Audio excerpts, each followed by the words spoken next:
They say when a child washes his hands clean, he can eat with kings. But what happens when a man washes his hands with the blood and sweat of the woman who made the soap? Wonders shall never end. This is the story of Daniel, a man who drove a 2024 Range Rover Vela. A machine so silent you would think it was powered by the breath of angels. A man who had billions sitting in his company account, cool and comfortable. Yet, on a rainy Tuesday evening in Lekki, this same man watched his heavily pregnant girlfriend collapse at his electric gate and told the security guard, "Don't let that mad woman stay in my driveway." Can you imagine? A driveway made of interlocking stones was more precious to him than the womb carrying his firstborn. He sat inside that car, the air conditioning blowing cold, smelling of expensive leather and arrogance, while Mercy, the woman who once sold her mother's gold necklace to buy him data for his coding, lay in the mud. He rolled up his tinted glass, selected a smooth Afrobeats track, and drove past her as if she were a bag of trash waiting for the Lauma truck. But you see, God does not sleep. As the elders see, you can hide the truth in a grave, but it will still sprout like a yam. Daniel thought he was burying his past, but he did not know he was planting the seed of his own destruction. Hey, sorry to interrupt your listening for just a moment. If this story is speaking to you so far, I'd be really grateful if you would subscribe and support the channel. It helps me keep creating more stories like this for you. Thank you. Let me take you back to how the rain began to beat our poor Mercy. It started in Yaba, that part of Lagos where dreams are either made or frustrated by traffic. Mercy was a nurse then.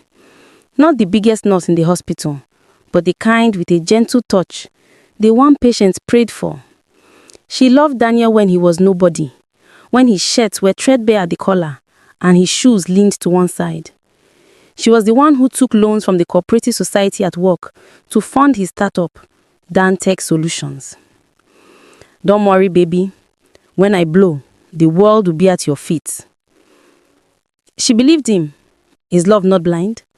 But in Daniel's case, love was not just blind, it was deaf and dumb too. The day the first big investor alert entered Daniel's phone, a credit alert that looked like a phone number, everything changed. Mercy had gone to the market to buy ingredients for egusi soup. To celebrate. She was 4 months pregnant. Then, just beginning to show a small bump, a secret promise between them. She climbed the stairs to their shared face me I face you apartment, heavy with grocery bags, sweating but smiling. She reached for her key. It didn't turn. She jiggled it. Nothing. She knocked. "Daniel, baby, the door is stuck." The door didn't open. Instead, she heard laughter, a high, tinkling laugh, the kind that sounds like ice hitting a crystal glass, then the heavy steps of a man. The door swung open, but it wasn't the Daniel she knew. This Daniel was wearing a crisp white kaftan, smelling of old wood, looking at her as if she were a stranger selling bread. And behind him, clinging to his arm like a decorative purse, was Jessica. Jessica was everything Mercy was not. Her skin was polished like a new iPhone, her wig reached her waist, and she smelled of Chanel and money. Mercy dropped her grocery bags. The tomatoes rolled onto the dusty floor. "Daniel, who is this? Why is the key not working?" Daniel laughed, a dry, cruel sound. "Mercy, look at you. Look at the sweat on your face. You smell like onions and Maggi. Jessica here smells like the future." I went to the market for us," Mercy stammered, her hand instinctively going to her belly. "Daniel, our baby." "Our baby?" Daniel sneered, his face twisting in disgust. "Which baby? That thing inside you? How am I sure it is mine? A woman who opens her legs for a broke man will open them for anyone." "Daniel!" Mercy screamed, the shock hitting her chest like a physical blow. "Daniel, I sold my jewelry for you. I paid the rent for 2 years. And I thank you for your charity. Daniel said, pulling a bundle of cash from his pocket, new crisp notes. He threw them at her. They fluttered down, landing on the squashed tomatoes. Take that, pay for an abortion, pack your load and go to your village. I have leveled up. You are strictly trenches material. I cannot take a woman like you to meetings in Victoria Island. You will embarrass my aesthetic. Jessica giggled, covering her nose. Babe, close the door. The smell is entering the AC. You heard her? Daniel said. Goodbye, Mercy. The sound of the lock turning from the inside was louder than a gunshot. Mercy stood there, the cash scattered around her feet, shivering despite the heat. That was the day the light left her eyes. 2 months passed. Hunger is a teacher that creates no truant. Mercy could not go to the village. The shame would kill her mother. She slept in uncompleted buildings. She squatted with friends until they got tired of feeding 2 mouths. She was now 6 months gone. Her belly was a protruding curve, her cheeks hollow. She needed antenatal vitamins. She felt the baby kicking, and she felt guilty that she had nothing to give him but water and tears. Desperation drove her to Victoria Island. She heard Dantec had moved to a glass building that touched the sky. She didn't want him back. She just wanted enough for the hospital registration. She walked into the lobby. The air conditioning was freezing. Lagos offices are always cold to show that they have conquered the heat. The receptionist looked at Mercy's worn-out slippers, her faded maternity gown, and wrinkled her nose. Madam, who are you looking for? I want to see Mr. Daniel. Please tell him it's Mercy. The receptionist made a call, eyeing Mercy like a stain on the marble floor. 5 minutes later, the elevator pinged. Daniel stepped out. He was surrounded by 3 staff members holding iPads, nodding at his every word. He looked like a god, a Lagos big boy. Mercy's heart leapt. Daniel, she called out, stepping forward. The lobby went quiet. Daniel stopped. He looked at her. He saw the woman who had nursed him through malaria, the woman who had held him when he cried over failed codes. But all he saw now was a liability. He didn't whisper. He didn't pull her aside. He turned to his staff, his voice booming for the security guards to hear. Who is this woman? Daniel asked loudly. Mercy froze. Daniel, it's me, Mercy. I just need money for drugs. The baby. Security, Daniel shouted, his face contorted with feigned anger. How did you let this beggar in here? Is this how we run a billion-naira corporation? 2 burly men in uniform stepped forward, grabbing Mercy by her thin arms. Daniel, please, Mercy cried, struggling. I'm not a beggar. I am carrying your son. Daniel laughed, turning to his shocked staff. Ha ha ha! You see what I deal with? Success attracts parasites. These local girls will do anything to attach themselves to a star. They see a young CEO and think, let me trap him with pregnancy. He walked up to Mercy close enough that she could smell his expensive cologne, a scent she had once helped him pick out a knockoff version of in the market.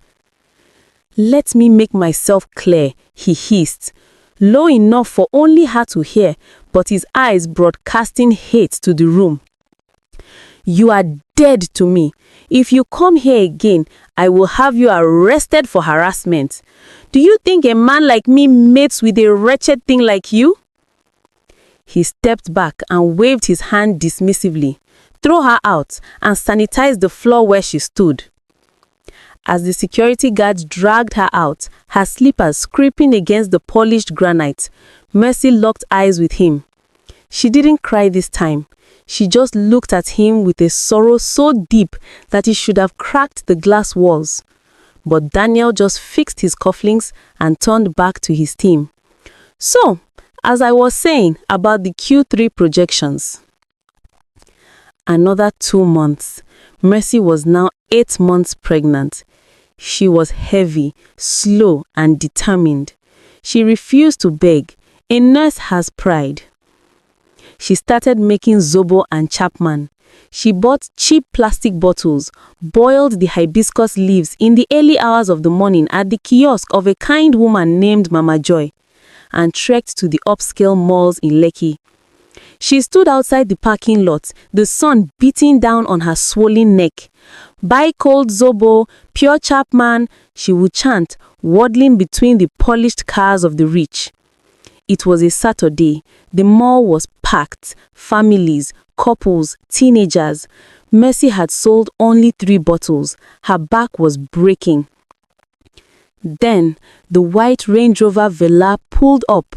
The license plate read, Dan Tech 1. Mercy's blood ran cold. She tried to hide behind a pillar, but her tray was heavy. She stumbled. Daniel stepped out, wearing a white senator suit that shone in the sun. Jessica stepped out from the passenger side, wearing oversized sunglasses and holding a tiny dog. Jessica spotted her first. "Oh my God, babe, look, is that not the stalker?" Daniel turned, his eyes narrow behind his designer shades. They walked towards the entrance, passing right by where Mercy was trying to balance her tray. Maybe it was an accident. Maybe it was the devil working overtime. But as Jessica walked past, her expensive handbag swung out and hit Mercy's tray. 12 bottles of red Zobo and orange Chapman fell, bursting open on the concrete. The red liquid pooled around Mercy's feet like blood. "Ah!" Mercy cried out, falling to her knees to try and salvage them. "My market, please, my market." A crowd gathered instantly. "Sorry, oh," someone said. "Hey, yeah, pregnant woman." Jessica looked at her bag. You splashed sugar water on my Louis Vuitton? Do you know how much this costs? Your entire village cannot afford the zipper." Daniel stepped forward. The crowd recognized him, the young tech genius. They waited for him to be a hero, to pay for the drinks, to help the woman up. Instead, Daniel looked at Mercy on her knees, her hands stained red with Zobo, weeping over 5,000 naira worth of lost capital. "Stop embarrassing yourself," Daniel boomed. The crowd went silent. "Daniel, please," Mercy whispered, looking up. "I am just trying to eat. Look at me. Look at your child." Daniel kicked an empty plastic bottle away. It skittered across the pavement. "I have told you," he shouted, playing to the audience. "That thing inside you is not mine. Go and find the gate man you slept with. Why are you obsessed with me? Is it by force to be a billionaire's wife?" He looked around at the crowd, spreading his hands. "You see this woman? She was my housemaid. I fired her for stealing. Now she follows me everywhere claiming pregnancy. Please call the police before I lose my temper." The crowd murmured. Some looked at Mercy with suspicion now. "Housemaid? These girls are dangerous, so." "Thief!" Jessica shouted, adding salt to the injury. "Leave us alone." Mercy tried to stand, but the weight of the belly and the shame pinned her down. She looked at the man she had sacrificed her youth for. "Daniel," she said, her voice shaking. "God is watching. That is all I will say. God is watching." "Let him watch," Daniel scoffed. "If God sent you, tell him I don't buy goods from the roadside." He grabbed Jessica's hand and they walked into the cool, air-conditioned mall, leaving Mercy kneeling in a puddle of red Zobo, the sun burning the back of her neck while the crowd took videos for Instagram blogs. It happened 3 weeks later. The sky over Lagos turned the color of a bruised plum. The clouds gathered with a violence that promised destruction. Mercy was sleeping in the open space under the bridge near the market, sheltered only by a piece of tarpaulin Mama Joy had given her. She had nowhere else. Her money was gone. Her strength was gone. The rain started around 2 a.m. It wasn't just rain, no. It was a deluge. The wind howled like a banshee. Then, the pain came. It started in her lower back, a tightening that made her gasp. Then it wrapped around her stomach like a hot wire. Labor. "Mama Joy!" Mercy screamed, clutching her belly. "It's time! It's time!" Mama Joy, the roasted corn seller, woke up from her mat nearby. She saw the water breaking, mixing with the flood water rising around their ankles. "Jesus! Mercy, hold on!" Mama Joy ran into the road, waving her arms frantically. Help! Help! Pregnant woman! Labor! Cars sped past, splashing dirty water on them. Who stops for a poor woman under a bridge in Lagos at 2 a.m.? They think it is a trap. They think it is ritualist. Finally, a boat driver slowed down. He rolled down his window. Waiting happen, oh. She is in labor. Take us to General Hospital. I have small money, Mama Joy pleaded. The driver looked at Mercy. She was soaked, shivering, her face twisted in agony, blood and water staining her wrapper. He looked at his clean back seat. Madam, I cannot carry this woman, oh. She will stay in my car. And looking at her, she cannot pay. I am not a charity. Sir, please, a life is involved, Mama Joy screamed. The driver said, order an ambulance, and zoomed off, his tail lights fading into the storm. Mercy collapsed onto the wet concrete. The pain was tearing her apart. She felt the baby pushing, fighting to enter a world that had already rejected him. I can't do it, Mama Joy, Mercy sobbed, her voice barely a whisper over the thunder. I want to die. Let me just die. She was cold, so cold. She thought of Daniel in his mansion, probably sleeping under a duvet thick as a cloud. She thought of the insults, beggar, thief, mad woman. She looked up at the concrete underside of the bridge, illuminated by a flash of lightning. She had hit the bottom. There was no dignity left, no hope, just the cold rain and the searing pain of a child coming too soon in the dirt. She closed her eyes and stopped fighting the pain. She let it wash over her. God, she whispered, her lips blue, her hands gripping Mama Joy's wrapper so tight her knuckles turned white. If you are there, if you are truly the God of the widow and the orphan, do not let me die in shame. Vindicate me, not for my sake, but for this innocent blood. A clap of thunder shook the ground, answering her prayer. And then Mercy screamed one last time as the head crowned. My people, have you ever seen how God works so? He does not come with a marching band. He comes like a thief in the night, quiet but precise. Under that bridge, amidst the thunder that shook the very foundations of the Lagos mainland, Mercy lay panting, the newborn baby sleek and crying against her chest. Mama Joy was weeping, waving her wrapper at the darkness, praying for a miracle. And then the miracle appeared. It was not an ambulance. It was a beast, a matte black Mercedes G-Wagon, the type that cost more than the bridge they were sheltering under. It tore through the floodwaters, parting the brown waves like Moses at the Red Sea. Its headlights were blinding, turning the night into day. The car screeched to a halt. The doors flew open before the wheels even stopped rolling. A man stepped out. He did not run, he strode. He was wearing a simple black kaftan, soaked instantly by the rain, but he moved with the kind of authority that makes storms respect you. He was an older man, his hair grey like dusted silver, his face carved from granite.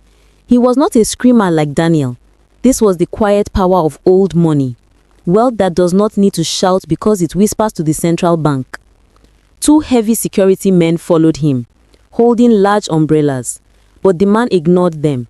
He knelt right there in the mud, next to Mercy. Is the child out? His voice was deep, rumbling like the thunder. Yes, sir, Mama Joy cried, shivering. But she is bleeding too much. The placenta. The man didn't flinch at the blood. He took off his expensive kaftan top, leaving him in his singlet, and wrapped it around the baby. Pick her up, he commanded his security detail. Gently. If she feels even a bump, you are fired. Mercy, half-conscious, felt strong hands lift her. She thought she was dreaming. She thought maybe she had died and these were angels taking her to heaven. But heaven doesn't smell of wet leather and fierce air conditioning. Who are you? She whispered as they laid her on the back seat of the G-Wagon. The old man looked at her, his eyes soft but burning with a strange intensity. Rest now, my daughter. The suffering is over. The stone the builders rejected has found a home. Mercy woke up in a room that smelled of lavender and money. It was the VIP ward of St. Nicholas Hospital. The sheets were white as snow. There was a bouquet of fresh roses on the bedside table. She panicked, trying to sit up. "My baby, the money, I don't have." "Peace, Mercy, peace." The old man from the bridge was sitting in a leather armchair in the corner, reading a newspaper. He folded it neatly and stood up. He was wearing a fresh white senator suit now, looking like a king on his throne. "Where is my son?" Mercy asked, her voice trembling. "He is in the incubator, sleeping like a chief. He is strong. He is a fighter, just like his mother." Mercy looked at him, confused. "Sir, I don't know you. Why did you help me? I am just a nobody selling zobo." The man smiled, but it was a sad smile. He walked to the window, looking out at the Lagos skyline. "My name is Chief Williams, and you, my dear, are not a nobody." He turned back to her. "I was at the mall on Saturday. I was in my car, waiting for a meeting. I saw everything." Mercy looked down, shame flooding her face. "You saw him disgrace me." "I saw a man kick a pregnant woman's livelihood," Chief Williams corrected, his voice hardening. "And I saw that same man, Daniel, drive off in a car bought with company funds that I was about to invest in." Mercy's eyes widened. You know Daniel?" Chief Williams let out a short, dry laugh. "Know him? Mercy, I am the big partner he has been praying for. I am the chairman of the conglomerate he wants to merge with. The 500 million naira deal he's boasting about. It is my signature he's waiting for." Mercy gasped. The world was truly a small village. "But that is not the only reason I am here," Chief Williams said, stepping closer to the bed. "When I saw his face at the mall, I recognized him, not from magazines, but from 30 years ago." He pulled a chair close to the bed. "Daniel's father was my best friend. We grew up together in the village before he died young. He was a good man, but he had a very specific marker, a genetic signature." Chief Williams pulled out his phone. He swiped to a photo. It was a picture of the baby, Mercy's baby, taken just hours ago in the nursery. "Look at the boy's left shoulder blade," Chief Williams said softly. Mercy looked. There, on the infant's skin, was a patch of white birthmark. It was distinct, jagged. "I saw it when the nurses were cleaning him," Chief Williams whispered. "It is shaped exactly like the map of Nigeria. Daniel has it too. He hides it under his suit. His father had it. It is the family stamp. No DNA test in the world is as loud as this." Mercy touched the screen, tears falling. "He said the baby wasn't his. He called him a bastard." "He lied," Chief Williams said, his voice turning into cold steel. "He lied to save his image, but he forgot that a lie may run for 1,000 years, but the truth will overtake it in one day." The chief leaned in, his eyes locking with hers. "I had a daughter once, Mercy. She was about your age. A man treated her the way Daniel treated you. She didn't survive childbirth. I buried her with my own hands." The room went silent. The weight of his grief filled the air. "I swore on her grave," Chief Williams continued, "that if I ever saw another man destroy a woman like that, I would not just stop him, I would finish him." Mercy wiped her tears. For the first time in months, she didn't feel like a victim. She felt like a weapon being sharpened. "What do we do?" she asked. Chief Williams stood up, his business face returning. "We do nothing illegal. We simply let Daniel be Daniel." He paced the room. "Daniel believes he is the smartest man in Lagos. He thinks he has buried you. We will let him keep thinking that. In fact, we will encourage it." He pressed a button on the wall intercom. "Barrister, come in." A sharp-looking woman in a black suit walked in. She was holding a tablet. "This is Barrister Femi. She has been very busy." The lawyer tapped the tablet and showed Mercy a video. It was grainy footage from a security camera. The video showed Daniel in his office lobby, screaming at the security guards to throw Mercy out. The audio was crisp. Remove this beggar. She swept. Another video. The mall security footage. High definition. It showed Daniel kicking the Zobo bottles. It showed Jessica laughing. It showed Mercy kneeling in the red puddle. How did you get this? Mercy asked. Money speaks all languages, Barrister Femi said with a small smile. We bought the footage before Daniel's PR team could even think to delete it. We also have his bank statements. He used the company's seed capital, money meant for server upgrades, to buy that Range Rover. That is fraud. Chief Williams nodded. We have enough to send him to jail right now, but jail is too easy. He humiliated you in public. He must be dismantled in public. He looked at Mercy. Can you be strong? Can you stand in front of the world and face him one last time? Mercy thought of the cold rain. She thought of the insults. She looked at the picture of her son, branded with his father's mark. Yes, she said. Her voice didn't shake. I will stand. Good, Chief Williams said. Eat well, rest, buy the best clothes.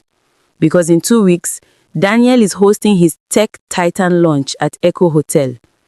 He thinks I am coming to sign the check that will make him a king. The chief smiled, and it was a terrifying thing to see. I am coming to sign it all right, but I am bringing a surprise guest. 2 weeks later, Daniel sat in his office on the top floor, spinning in his ergonomic chair. He felt like a god. The RSVPs for the launch were flooding in. Every major influencer in Lagos was coming. The Minister of Technology had confirmed, and most importantly, Chief Williams' office had sent the official confirmation. The chairman will attend personally to finalize the partnership. Babe, look at this, Daniel shouted. Jessica walked in, scrolling through her phone. What is it?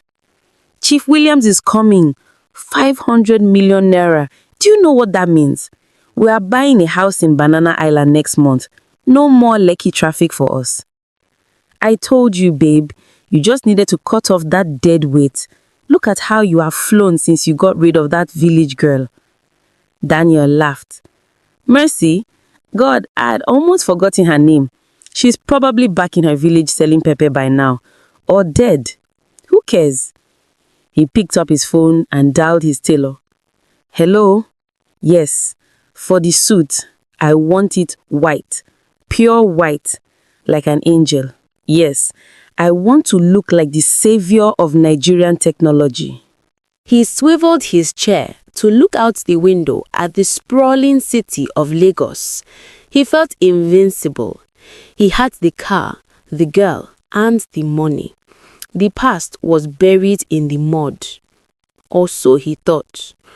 Across town, in a secure estate in Ikeja, Mercy stood in front of a full-length mirror.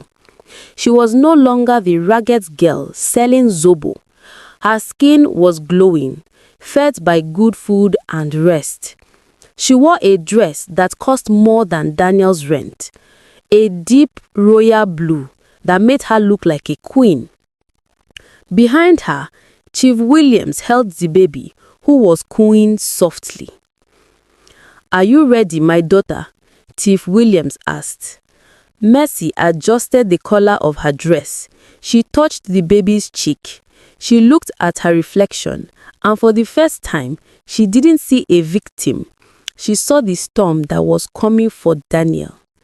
Yes, sir, she said softly. Let's go and stain his driveway. The G-Wagon engine roared to life outside. The trap was set. The invitation had been accepted, and the guest of honor was about to receive a gift he would never recover from. Echo Hotel Convention Center was not just a venue that night. It was a galaxy. The chandeliers glittered like captured stars. The air conditioning was set to that specific temperature that only rich people enjoy. Cold enough to freeze a bottle of water, but comfortable if you are wearing a 3-piece Italian wool suit. The hall was packed. Captains of industry, Instagram influencers with ring lights, politicians with bolting agbada pockets. Everyone who was anyone in Lagos was there. They were there to witness the coronation of Daniel, the tech titan. And there he was, Daniel. He stood on the elevated stage, bathed in a spotlight that cost more per hour than Mercy's old annual salary. He was wearing the white suit, a blinding, angelic white that screamed purity. He looked like a savior. He looked like a man who had never sinned in his life. Integrity, Daniel said into the microphone, his voice smooth as velvet. That is the foundation of Dantech. We don't just build code, we build trust, family values, community. That is who we are. The crowd applauded. Jessica, sitting in the front row in a gold dress that shimmered like fish scales, clapped the loudest, blowing him a kiss. Backstage, the event planner whispered into his headset, "Get the fireworks ready. As soon as Chief Williams signs the check, we launch." But unknown to them, the only fireworks about to go off were the ones that would burn Daniel's life to the ground. At the back of the hall, the heavy double doors opened silently. No one noticed at first. Chief Williams walked in. He was not smiling. He walked with the slow, terrifying rhythm of a judge entering a courtroom. Beside him walked Mercy. But this was not the Mercy the world knew. She wore a royal blue dress that flowed like water around her healed body. Her hair was braided in a crown. She held her head high, carrying her baby wrapped in a white shawl. She didn't look like a victim. She looked like retribution. They moved down the center aisle. A few heads turned, then more. A ripple of whispers started at the back and moved forward like a wave. Who is that? Is that the chief? Who is the woman? Daniel, up on stage, squinted against the stage lights. He saw the movement. He saw the chief. He smiled broadly. Ah, and here comes the man of the hour, our heavy partner. Then he saw the woman beside him. Daniel's smile faltered. It twitched. He recognized the walk before he recognized the face. He froze. Mercy! Panic fled in his chest, but he stomped it down. No, he thought, she wouldn't dare. Not here, not now. She has come to beg. She has come to crush my party. The arrogance returned, stronger than before. He decided to end this before she could even speak. He decided to use the microphone to crush her one last time. Security! Daniel's voice boomed through the speakers, cutting through the murmurs. The hall went silent. Daniel pointed a manicured finger at Mercy, who was halfway down the aisle. Please, escort that woman out. This is a private event for stakeholders, not a charity center for former domestic staff. The crowd gasped. Domestic staff? In that dress? Jessica stood up, turning around. Oh God, it's her again, she shrieked, making sure the influencers nearby heard. The stalker, she probably stole that dress. Get her out. Two bouncers moved towards Mercy, but before they could touch her, Chief Williams raised one hand, just one hand. Stop! The command was not shouted, but it carried more weight than Daniel's amplified voice. The bouncers froze. You do not touch a man who owns half the real estate in Lagos. Chief Williams walked up the stairs to the stage, Mercy following him. The silence in the room was now heavy, thick with tension. Daniel, Chief Williams said, standing at the podium. He didn't take the microphone from Daniel. He simply leaned into his own lapel mic, which was connected to the main system. You asked security to remove a beggar, but I do not see a beggar here. I see the mother of your son. Daniel laughed, a nervous, high-pitched sound. Chief, please. This girl is a fraud. She's mentally unstable. I told you, that child is not mine. I don't know who she slept with. He turned to the crowd, flashing his charming smile. Ladies and gentlemen, I apologize. This is what happens when you try to help people from the gutter. They drag the mud into your palace. Mercy stepped forward. She stood right next to Daniel. She didn't scream. She didn't cry. She leaned into the mic. I did not come to beg, Daniel, she said. Her voice was steady, magnified by the speakers. I came to return something. Return what? Daniel sneered. My old t-shirt? No, Mercy said. Your shame. Chief Williams nodded to the tech booth at the back. Play it. Behind the stage, the massive LED screen, which had been displaying the Dan Tech logo, flickered. The room went dark, illuminated only by the giant screen. The timestamp read, 3 months ago. It was the lobby footage. The audio was crystal clear. Daniel's face twisted in hate. Security, remove this beggar.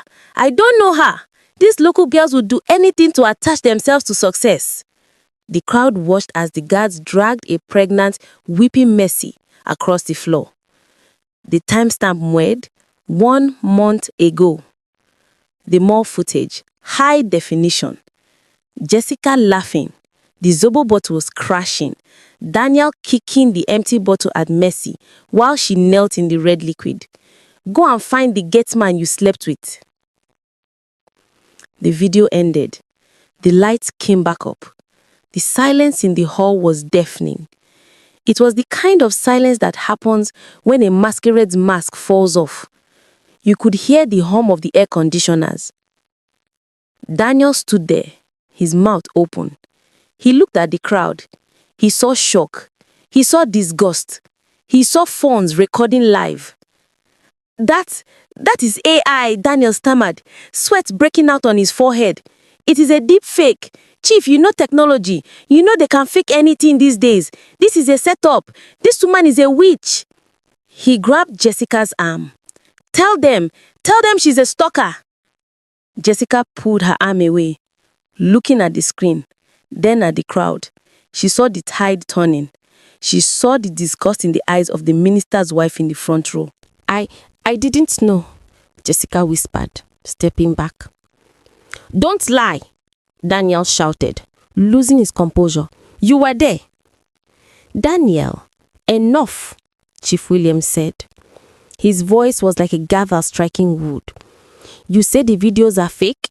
You say the child is not yours? You say she slept with a gate man? Yes, Daniel yelled, desperate now. It's not my child. I demand a DNA test. I have rights. We don't need a DNA test, Chief Williams said, calm as a grave. Bring him. Mercy unwrapped the white shawl. She lifted the baby up. The boy was awake, looking around with bright eyes. Daniel, Chief Williams said, your father, rest his soul, had a mark, a patch of vitiligo on his left shoulder blade, shaped like the map of Nigeria. It is a rare genetic trait, 1 in a million. Chief Williams turned to the crowd. Daniel has it. He hides it. He gently turned the baby around. The camera operator on stage knew what to do. He zoomed in. The image of the baby's back filled the giant LED screen. There it was. A distinct white patch of skin. Jagged edges. The unmistakable shape of the map. A collective gasp swept through the room. Jesus! Someone screamed from the back. It is exactly the same. Daniel instinctively reached for his own shoulder, his hand shaking. The resemblance was undeniable. The baby had his nose, his eyes, and now his mark. It is a lie, Daniel screamed, but his voice cracked. He looked small in his big white suit. She painted it. It's makeup. Chief Williams reached into his inner pocket. He pulled out a check. The check. The 500 million naira draft. He held it up to the light. "Daniel," Chief Williams said, "I built my empire on character. A man who can treat the mother of his child like garbage, a man who can watch his own blood burn in the rain while he drives a luxury car. Such a man will sell my company for pocket change." Rip! The sound of the check tearing was amplified by the microphone. It was a violent final sound. Chief Williams tore it again and again. The pieces fluttered down to the stage floor like confetti at a funeral. "The deal is off," Chief Williams declared, "and I will make sure every investor in this room knows exactly who you are." Daniel fell to his knees. "Chief, no, please. It's a mistake. I can explain. Mercy, tell him I love you." He crawled toward Mercy, grabbing the hem of her blue dress. "Mercy, please, baby, we can be a family. I was stressed. It was the devil." Mercy looked down at him, the man who had locked her out, the man who had called her a beggar. She gently pulled her dress from his grip. "The devil did not make you wicked, Daniel.